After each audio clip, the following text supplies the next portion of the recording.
go back to Senator Patterson. He asked me on correspondence I had. I replied to the President of the AFPA on the 11th of the 12th, 25. And I've just read his letter to me as well. So I provided him with the answer I've provided you. Basically, I said that the government has not issued any direction to entities to cut budgets by 5%, and the government does not intend to cut budgets by 5% in my EFO or the budget. So that's essentially what I sent back to him. And in terms of, are you able to table that letter? Yeah, I don't think. I'll see if we can get a paper copy sent out for you. I don't have it. And just in relation to counter-terrorism funding, since the 22-23 March budget, national security funding over the forward estimates has increased by $87.2 billion, or 32.9%, including $10.3 billion for counter-terrorism related activities. Okay, well, I've got someone bringing up those letters. Thank you. Just my response, because I think you've got the other one, don't you? Yes, yeah. I think. Yeah, Thank okay. Another topic I want to discuss. Yesterday the PBO confirmed that the government will have to reduce the public service numbers by 22,500 or possibly more because they hadn't updated their modelling for MyEFO, or if the government doesn't reduce the ASL by that amount, they will have to find new funding or reduce wages. So what is the Finance's response to the PBO analysis? Finance's response, I mean, that's for the PBO to explain their analysis and how that works. We're not involved in the work that they have done around that, Senator. But is it right or is it wrong? Well, we would not. We don't have a comment on. I don't have a comment on the work that they have done around that. Is the government going to reduce the ASL by 22,500 or more? Senator, Finance does not have and speculate on a view of what might happen in the future in this instance, because it really depends upon a whole lot of. It depends upon the nature of government's decisions and their decisions that haven't been made. But the government will have to make decisions about this because there has not been a sufficient provision for these people's wages and expenses. And if it were be provided for, then the government will have to demonstrate where that money came from.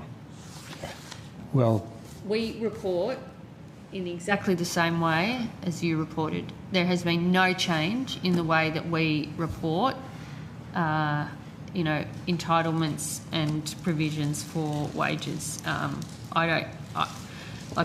don't know what the PBO. They stand by their numbers. Ours are reported in line with every other way it's been reported over the years through the budget process. But Minister, you publicly said you think that public service is about the right size. Yes, roughly, yep. 213,000 excluding defence personnel. So if you don't plan to reduce the ASL, how will you pay for these people's wages and conditions? Well, you'll see all the decisions of the budget of the government in the budget in May. Well, it's not just the PBO. Many others who watch budgets closely, like Chris Richardson, a very respected independent budget observer, has said it would appear the wage pressure is beating the budget forecast, and that was always the likely outcome. Is Mr Richardson right? I haven't seen those comments from him, Senator Patterson. He also says, if your wage bill isn't changing but wages are going up, then jobs have to go down. Follow the money. That's quite a large cut in public service numbers. That was on the 26th of November in the Financial Review. Is he right? I'm telling you that we account for the ASL in the same way that you accounted for it when you were in government. I do find your interest in public sector employment, considering you wanted to sack 41,000 public servants, interesting this side of the election. The other side of the election, you wanted to sack 41,000. We've rebuilt the public service. We think the size of the public service is roughly the right size, with some ons and offs, as you would expect in some places, depending on the nature of the work being done or the programs that might be finishing. But roughly, I think the APS is about the right size. Well, you made much of the fact that you didn't intend to reduce the APS, but you haven't provided to pay them. So, for example, in 25-26, according to the AFR, your public service wages bill reverses from $30.5 billion to $29.6 billion in one financial year. That is the next financial year. Do you have a plan to make up for that shortfall, or will you have to let people go? Well, decisions, any updates to the budget will be provided in the budget in May. It's running pretty close. The budget's in May, the financial year starts in July. The next financial year doesn't have sufficient wages provision for the number of public employees you currently employ. I'm not accepting that, but any updates based on government decisions will be reflected in the budget in May. Right, so public servants will have to wait till budget night to know if you can pay them next year. I think public servants know that this government cares about public servants, and they may well that the know opposition doesn't care at all. In fact, worse than doesn't care at all, wants to sack all of them from this town and then continue on. So, interesting concern. But I think the public service knows that this government has built capability, has invested in them, has paid them properly, which your government also didn't do. And any further decisions will be reflected in the budget in May. I'm sure they're really grateful for your care, but I reckon they value even more their actual pay and not knowing until budget night whether or not you... You're concerned about their pay now? Yeah, well, I think many of these people... wish you had bought that concern when you were in government, so we didn't have to fix it up when we came to government. Minister, these people work very hard for the money that they earn. And I don't... Why you think that's funny? Is there someone sitting beside you? I think you saying that's funny. I think you saying that is funny. Well, you care about their pay when you were going to sack 41,000 of them, including every Minister, new job in Canberra. The independent PBO says you have a plan to sack at least 22,500 of them based on your own budget, and Chris Richardson agrees. So either it's possible that you have a secret plan to find the money for it, but that will require significantly higher government spending, which hasn't been accounted for in the budget. Any further decisions will be reflected in the budget in May. Well, nervous wait for public service until budget night, till they find out whether or not you're going to pay them or not. Not as nervous as they were last year when you were threatening to sack them all. Okay. Senator Dunham, okay? All right, well, I'll continue then. The entertainment. I heard this is where the show was at, so I thought, come on. You're right about that. All right. I anticipate what you're going to say about this, but I'm going to persist anyway. Page 35 of my EFO, and I quote, "Inflation remains substantially below its peak in both headline and underlying terms." And later on page 42, headline inflation is expected to be about 3.75% in 25-26. Obviously, the ABS is... Thanks, Senator. Obviously, the ABS has upgraded their inflation to 3.8%, and the RBA's projections and MyEFO assumptions now don't line up. But in any case, don't have inflation coming down to within the target band for another year. Yeah. Do you stand by the inflation assumptions in the budget? Well, the inflation forecasts will be updated in the budget in May. These forecasts are put together by Treasury and reflected, as it were, for the MyEFO, release, which is in 17th of December. So yes, I stand by the forecasts of Treasury. They're not political forecasts. I'm not suggesting they are. I'm suggesting they're out of date. Yes, I stand by the work of Treasury. I'm not implying that they're political. I'm suggesting they're out of date because we have new data since MyEFO. Well, every economic update updates the forecasts. That's why they're called forecasts. Yes, and there are implications which flow from those updated forecasts, which I want to explore with you. I understand that. But, as at MyEFO, they were the Treasury forecasts. They will be updated in May. So, what are the implications for expenditure of a higher rate of inflation than you anticipated than in MyEFO? Well, in some senses, we'll continue the approach we've taken since coming to government. When we came to government, inflation was, I think the March quarter was 6.1. It peaked at 7.8 in the December quarter that year. So we've been dealing with inflation in every budget since we came to government. We've made a lot of progress. There's more work to do, and you'll see decisions aligned with that. That wasn't my question. My question was, what are the implications of higher inflation for expenditure in the budget?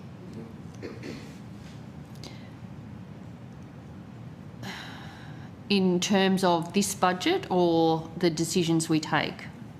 In terms of any budget, what are the implications for expenditure of higher inflation? Well,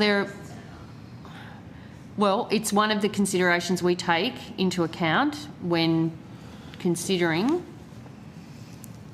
all the decisions we have to make. We are mindful of it.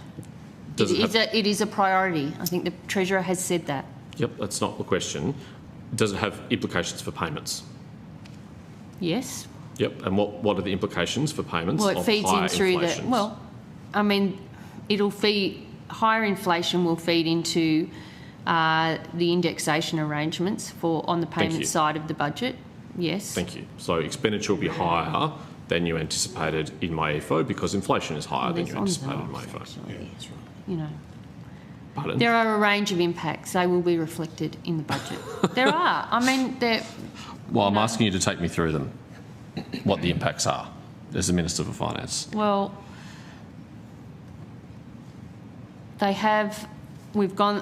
indexation arrangements, and there's probably, impacts on that, not only on the payments side through social services and all of that, but through other arrangements we have, including with non-government organisations. So there are a range of impacts, and they'll be reflected in the budget. So it implies that spending will be higher than otherwise, all else being equal.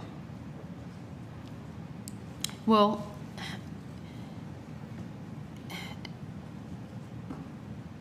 that ignores other decisions that might be taken.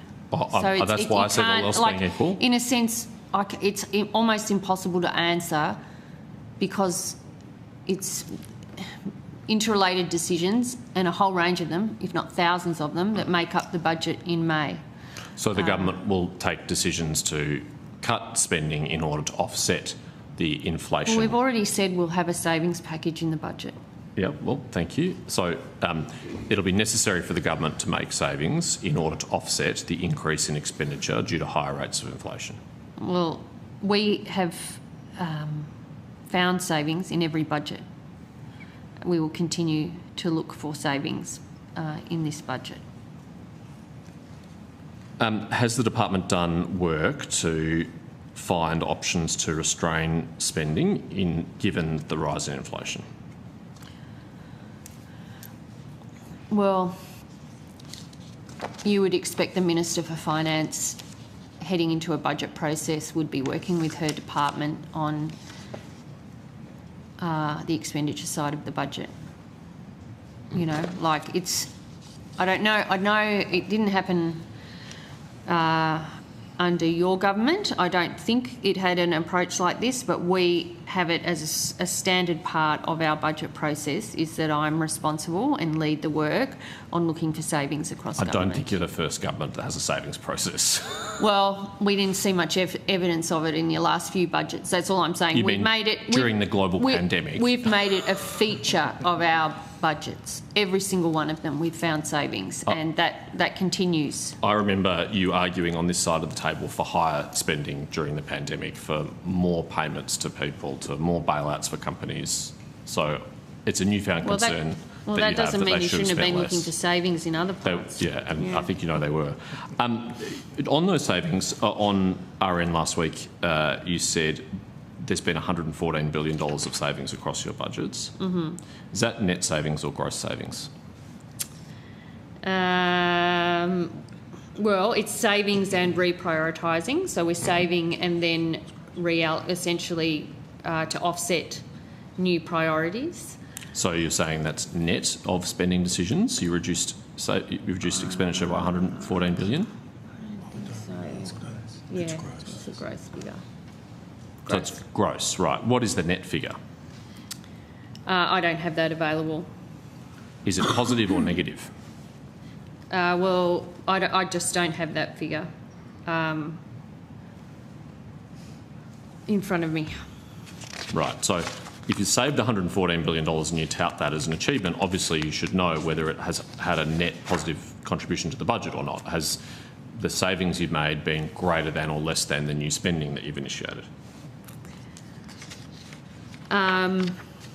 It is $114 billion in savings and reprioritisations, but I have not claimed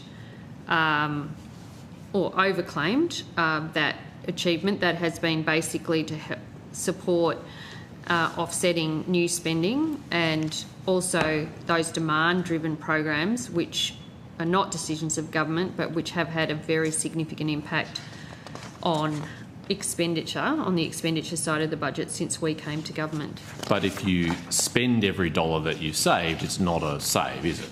It's spending it on something else. Well, you know, that can be the way you twist it. I've finding $114 billion in savings has been a big effort. Like, you can try and pretend it's not a significant amount, but it is very much a big piece of work, and we will continue that approach. Yes, we've had demands for additional spending and investments, and, you know, if you look at some of those, I think even you would agree that, you know, they've gone into areas that either had been neglected or are showing increased demand. And, you know, even if you were in government, you would have had to make those decisions as well, whether it be in, you know, indexing the age pension, disaster events, supports for government, non-government schools, Defence Force superannuation benefits, veterans, carers, all of that. I mean, these are substantial increases in those programs, Sure. including at MyEFO, which had a big impact. I think there was about $30 billion, maybe a bit higher, in estimates variations on those demand-driven programs. Sure, but let's put aside the indexation and parameter variations and, you know, on demand-driven programs, all of those things. Isn't it true that decisions of government cumulatively over your term amount to $142 billion? In other words, you've made a decision to spend billions of dollars more than you saved, and so there is in fact no net save, there's a net spend. Well, we have managed the budget responsibly and met areas of increased demand. On estimates variation side, there have been big movements in those programs. Happy to exclude those. Yeah, but they have been a big factor. And in fact, in MyEFO, they were the single biggest factor. But I'm not holding you responsible for that, Minister. I'm only holding you responsible for decisions that you made. Yes, there have been investments in areas that we prioritise, and I think the Australian people prioritise, you know, into healthcare, into bulk billing, into aged care, managing some of the expenditure around the NDIS, all, you know, veterans, following the Royal Commission into veteran suicide. All of those areas where increased investment, I think, has been needed. And we can argue about that. You know, you see it as wasteful spending. Even the women's health package, $800 million going into getting women access to contraception and menopause treatments for the first time in 30 years, listed on the PBS. You see that as wasteful spending. I see it as a good investment. No, I'm not making... We have a disagreement. I'm not casting that. any judgment on the individual items. I'm just trying to get an understanding of the numbers, because when you say on radio, as you did last week, we've found $114 billion in savings across a number of budgets, I think the public will think that means you've saved $114 billion. But if you've gone and spent that and some more, you haven't saved $114 billion. No, we have. How have you saved it if you've gone and spent it? Because the demands on the budget are greater than that. So, you know, if we hadn't found those savings, the budget wouldn't be in the position it's in now. No doubt. It would have increased. It would be even pressure worse than it already is. Yeah. Well, you know, I'm happy to match you one for one on the budget, what we inherited to where we are now. But each budget, the fact that we have found savings has allowed us to repair the budget and find room for important investments that the Australian people rely upon. Yes, but you've spent more than you've saved, and you're running around claiming to have saved. You haven't saved, you've spent. We have saved $114 billion. I know you don't like that. And then gone and spent 142. Oh, and don't get me started on the terminating measures either that I inherited from Senator Cormann and others, because your budget basically hinged on the final year's not accounting for significant programs that are ongoing. So you don't have any terminating measures next financial year, Minister? I have not said that there's a problem with terminating. I have a problem with, say, the National Legal Partnership terminating.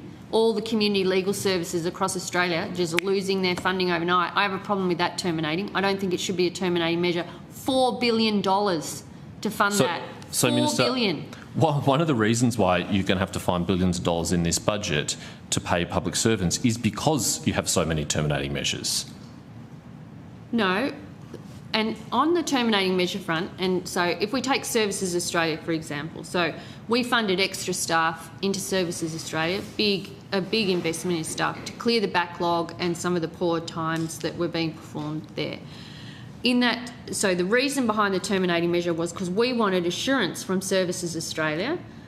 One, we wanted to see how quickly you clear the backlog, and also what you need going forward as your standard baseline so we don't get back to a backlog. So there are reasons there. But so you'll allow that measure to terminate? Well, we're in, that will form decisions in the budget, as you would expect. There are hundreds of terminating measures in the budget. Expect. Yeah. You know what? Hundreds that each year turn up as still decisions, like in health. You've been in government for 4 years, Minister. Yeah, and they turn up year by year. It's a real gift. Fifth budget? It's a real gift. You can't keep blaming a government from 4 years ago for decisions you've made in every single budget that you've been in office. Like, at some point you have to take responsibility for your own decisions. I sit here and take responsibility. Don't worry about that, Senator. So what are you going to do about those terminating measures? I do that every single day.